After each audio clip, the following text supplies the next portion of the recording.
ท่านผู้ชมที่หักแพงสำหรับมื้อนี้ทางรายการสังคมสันติของพวกเรา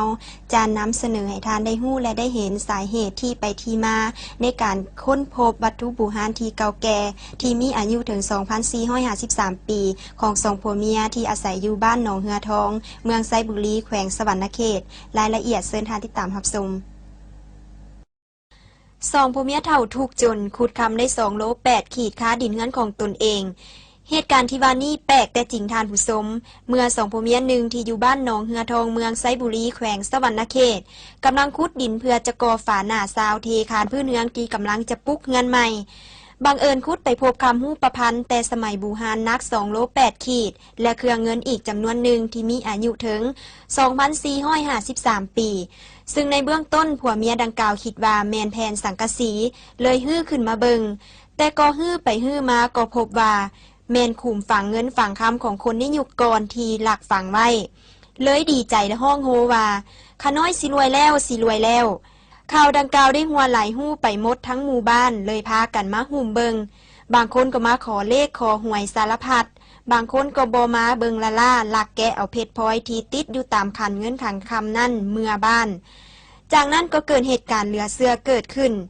ซึ่งเหตุการณ์ที่จะวานี่บ่เสือก็บ่ควรลบลู่และกลายเป็นเรื่องจริงไปแล้วพอตื่นเช้ามาปรากฏว่าเพชรพลอยที่ถูกลักไปนั่นผัดกลับมาอยู่ที่เดิมจากนั้นที่เป็นข่าวใหญ่โตตามมาเมื่อเป็นเส้นนั่น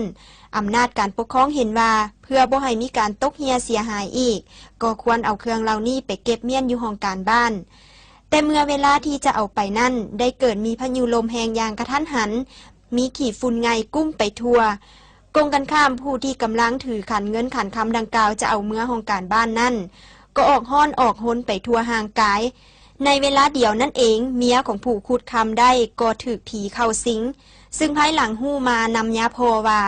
เดิมแม่นทรัพย์ของนางพาสนมศิลปาอยู่ในวังเป็นผู้เอาไปฝังไว้และฮอดเวลาที่จะไปพุดไปเกิดแล้วคิดอีดูตนสงสารสองผัวเมียเฒ่าทุกจนนี่เลยมอบให้ห้องดาไซวาและเว้าเป็นภาษาขอมว่าพวกสูบ่มีสิทธิ์เอาเงินเอาคำนี้ไปใส่ทางนั้นถ้าผัวเมียเขาบ่อนุญาตพ่อกูได้มอบให้เขาแล้วถ้าบ่ดังนั้นจะมีอันเป็นไปและได้บอกให้สองผัวเมียเฒ่าจงเฮ็ดกองบุญทานให้ตนเพื่อชาติหน้าจะได้เกิดมาเป็นคนร่ำรวยอีกครั้งท่ามกลางคนไทยบ้านไทยเมืองมาหุ่มเบิงเป็นจำนวนหลวงหลายอย่างหน้าเงึดง่อและตกตะลึงไปตามๆกันจากนั้นมาก็บ่มีไผกล้าลักและได้เอาตะนางเล็กมาอ้อมไว้สัวขาวเพื่อรักษาบูชาสิ่งศักดิ์สิทธิ์ต่อมาสองผัวเมียดังกล่าวก็ได้เฮ็ดกองบุญถึงนางพาสนมเจ้าของเงินคำดังกล่าว3 มื้อ 3 คืนซึ่งใน3 มื้อ 3 คืนนั่นเองก็ได้เกิดเรื่องประหลาดเกิดขึ้นอีกพอปรากฏว่าได้มีแมงเมาบินออกจากโพรงดินเป็นจำนวนหลวงหลายมาจุ่มกันเป็นรูปดอกบัวที่กำลังบานอยู่ขุมเงินขุมคำนั่นโดยบ่ไปใส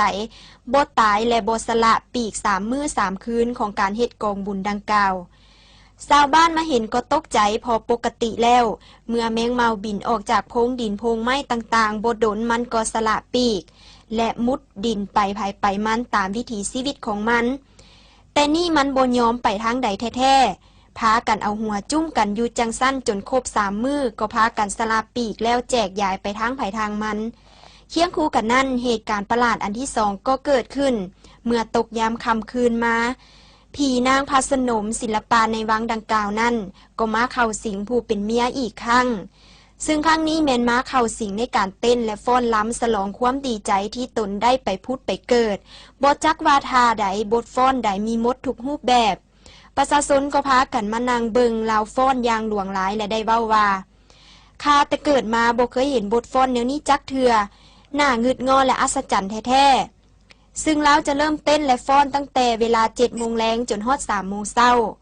สุดท้ายทั้งคู่ผัวเมียก็ได้ตัดสินใจรักษาไว้เป็นมูลมรดกของชาติ